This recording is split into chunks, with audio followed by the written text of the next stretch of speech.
రాసిన మొదటి పత్రిక 3వ అధ్యాయము 18, 19 వచనాలలో ఒక శ్రేష్టమైన మాటను మనం గమనించగలుగుతాం. ఏలయనగా మనలను దేవుని యొద్దకు తెచ్చుటకు అనీతిమంతుల కొరకు నీతిమంతుడైన క్రీస్తు శరీర విషయములో చంపబడి ఆత్మ విషయములో బ్రతికింపబడి పాపముల విషయములో ఒక్కసారే శ్రమపడెను అనే మాట మనం చూస్తున్నాం. ప్రియ సహోదరి సహోదరుడా, మనమందరము గమనించినట్లయితే యేసుక్రీస్తు ప్రభుల వారు ఎందుకు ఆయన సిలువ వేయబడాల్సి వచ్చింది, ఎందుకు ఆయన సిలువ వేయబడాల్సి వచ్చింది అని మనం పిల్లరా ధ్యానపూర్వకంగా ఆలోచన చేయగలిగితే ఆయన గురించి పేతురు భక్తుడు చెప్తూ ఉన్నారు. ఎలయనగా మనలను దేవుని యొద్దకు తెచ్చుటకు, మనందరము కూడా పరలోక రాజ్యానికి చేరాలని పిల్లరా ఈరోజు యేసు ప్రభువారు త్యాగం చేశారు. ఆయన అంటారు కదా, నేనుండు స్థలములో మీరును ఉండులాగున మీ కొరకు స్థలము సిద్ధపరచి వెళ్ళుచున్నానని చెప్పారు పిల్లరా. కాబట్టి దేవుని యొక్క రాజ్యానికి రావడం నేనే మార్గం, నేనే సత్యం, నేనే జీవం, నా ద్వారానే తప్ప తండ్రి యొద్దకు ఎవడునూ రాడని చెప్పాడు. పరమ తండ్రి దేవుని దగ్గరికి మనం అందరము తేబడాలి అని అంటే పిల్లరా మనందరి యొక్క పాపమును ఆయన భరించాల్సి ఉంది, మనందరి యొక్క దోషములను ఆయన భరించాల్సి ఉంది. అందుకే పేతురు గారు అంటూ ఉన్నారు, అనీతిమంతుల కొరకు నీతిమంతుడైన క్రీస్తు శరీర విషయములో చంపబడ్డాడు. అనీతిమంతులైన మానవుల కోసం నీతిమంతుడైన యేసుక్రీస్తు ప్రభువారు శ్రమ పడవలసి వచ్చింది, దెబ్బలు తినాల్సి వచ్చింది, అవమానం భరించాల్సి వచ్చింది, చివరికి పిల్లరా తన ప్రాణం పెట్టాల్సి వచ్చింది, తన శరీరంలో ఉన్నటువంటి రక్తం అంతటినీ కార్చాల్సి వచ్చింది. పిల్లరా ఆ రక్తముతో మన పాపములను మనం శుద్ధీకరించబడుకుంటే పిల్లరా మనమందరము క్షమించబడగలుగుతాం. ఇది నా వాక్యం అంటున్నా. సహోదరి సహోదరుడా, మనమందరము కూడా క్రీస్తు యొక్క శ్రమను గుర్తించాల్సిన వారమై ఉన్నాం, ఆయన ప్రేమను మనం గుర్తించాల్సిన వారమై ఉన్నాం, ఆయనలో ఉన్న క్షమాగుణాన్ని గుర్తించాల్సిన వారమై ఉన్నాం.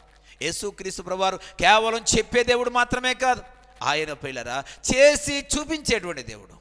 భయంకరమైన శ్రమను అనుభవిస్తూ కూడా ఏదైతే తండ్రి చిత్తము పిల్ల నెరవేర్చడానికి లోకానికి వచ్చారో ఆ చిత్తమునంతటిని నెరవేరుస్తూ చివరిలో పిల్లరా ఆ భారభరితమైనటువంటి పిల్లరా మరణకరమైనటువంటి హింసను అనుభవిస్తున్నప్పటికీ కూడా ఆయన చేస్తున్నటువంటి పనిని పిల్లరా మనం గమనించగలిగితే ఆయనలో ఎంత నిజాయితీ ఉంది, ఎంత పిల్లరా ఆ యొక్క ప్రేమ ఉంది అనేదాన్ని మనం అర్థం చేసుకోగలుగుతాం.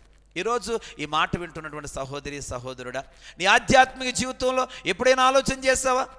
యేసుక్రీస్తు ప్రభువారు సిలువ వేయబడడానికి గల కారణం ఏంటి? మన దోషాలు కాదా, మన పాపములు కాదా? ఈరోజు ఆయన మనల్ని క్షమించమని ప్రార్థించాడు కనుకనే మనం క్షమించబడుతూ ఉన్నాం.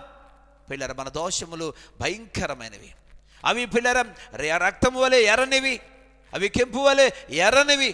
కానీ యేసుక్రీస్తు ప్రభువారు కార్చినటువంటి ఆ పరిశుద్ధ రక్తము ద్వారా మన పాపములను కడుగగా అవి గొర్రెబొచ్చు వలె తెల్లగా, హిమము వలె తెల్లగా మార్చబడుతూ ఉన్నాయి. మనము నీతిమంతులుగా మార్చబడడానికి దేవుడు అవకాశం ఇస్తూ ఉన్నాడు. ప్రియ సహోదరి సహోదరుడా, ఇంకా ఎంతకాలం పిల్లరా క్షమాపణ ఇస్తున్నటువంటి దేవుని యొద్దకు రాకుండా దేవునికి దూరస్తుడిగా ఉంటావు, దూరస్తురాలుగా ఉంటావు. ఇంకా ఎంతకాలం దేవుని ఎరగనన్నట్లుగా మసులుతూ ఉంటావు. యేసుక్రీస్తు ప్రభువుని అంగీకరించి కూడా ఆయన నమ్ముకున్నానని చెప్పుకుంటూ కూడా ఇంకా దేవుని యొక్క క్షమాపణకు దూరంగా జీవిస్తూ ఉంటావు. ప్రియ సహోదరి సహోదరుడా, ఈ యొక్క మొదటి మాటను మనం ఆలోచన చేసినప్పుడు దేవుడు నీతో నాతో మాట్లాడుతూ ఉన్నాడు. ఇప్పుడే దేవుని మాటకు అంగీకరించి దేవుని యొక్క సన్నిధికి వచ్చి, దేవా నీవు నన్ను క్షమించావు, నేను క్షమించబడి ఇక మీదట దేవా నీ యొక్క నామమును మహిమపరుస్తూ నీ వాక్యాన్ని అనుసరించి జీవిస్తానయ్యా అని దేవుని దగ్గర చెప్పగలవా? అలాగే ప్రియమైన సహోదరి సహోదరుడా, ఇంకా ఎంతకాలం దేవుడికి దూరంగా ఉంటావు? ఎంతకాలం నామకార్థ క్రైస్తవుడిగా ఉంటావు? యేసుక్రీస్తును ఎరగనన్నట్లుగా ఎంతకాలం జీవిస్తావు? యేసుక్రీస్తు ప్రభువారు నిన్ను కూడా ప్రేమిస్తూ ఉన్నాడు. ఆయన నీ పాపములను కూడా క్షమించడానికి సిద్ధంగా ఉన్నాడు. ఆయన నీ పాపముల కోసం కూడా 2023 సంవత్సరాల క్రితం ఆయన రక్తం కార్చాడు. ఆయన కార్చిన రక్తం ఆనాటి కాలంలో ఉన్న మనుషులకు మాత్రమే కాదు, ఈనాడు వాక్యం వింటున్న వారికి మాత్రమే కాదు, భవిష్యత్ కాలములో రాబోతున్న తరాల వారికి కూడా పిల్లలు వారి కొరకు కూడా దేవుడు తన రక్తాన్ని చిందించాడు. కాబట్టి యేసుక్రీస్తు ప్రభువారు కార్చినటువంటి రక్తం ఈరోజు ఈ లోకమున్నంత వరకు మానవులందరి యొక్క పాప క్షమాపణ నిమిత్తము ఆయన చిందించబడినటువంటి రక్తము కనుక ఆయన రక్తంతో నీ పాపమును కడిగి వేసుకో.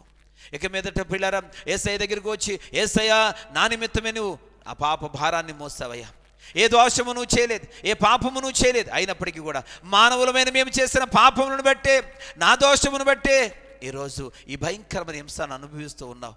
నన్ను క్షమించండి తండ్రి, నీవు త్యాగం చేసావు గనక, నా కోసం ప్రాయశ్చిత్తం చేసావు గనక నేను విమోచించబడి నీ బిడ్డగా జీవిస్తానయ్యా. నీ నామ మహిమ కొరకు బ్రతుకుతానయ్యా. నీ సాక్షిగా నేను జీవిస్తాను తండ్రి. అయ్యా, నిన్నే ఆరాధిస్తాను ప్రభువా. నా బ్రతికి ఉన్న కాలమంతా కూడా నీతో నేను నడుస్తానయ్యా. నన్ను క్షమించినందుకు వందనాలు, నా దోషాలు క్షమించినందుకు వందనాలు, నా పాపములను క్షమించినందుకు వందనాలు. ఇక మీదట పాపమునకు దూరంగా ఉండి, లోకమునకు దూరంగా ఉండి అయ్యా నీకు సమీపస్తుడిగా జీవిస్తాను తండ్రి అని, సమీపస్తురాలుగా జీవిస్తాను తండ్రి అని ఒక చక్కని ప్రార్థన చేయగలవా సహోదరి సహోదరుడా? ఇది నాన్న నీ ప్రార్థన కోసం ఆయన కనిపెడుతూ ఉన్నాడు. నీ పశ్చాత్తాపం కోసం ఆయన చూస్తూ ఉన్నాడు. ఆయన ప్రేమను అర్థం చేసుకుందాం, ఆయన ప్రేమను అర్థం చేసుకుందాం.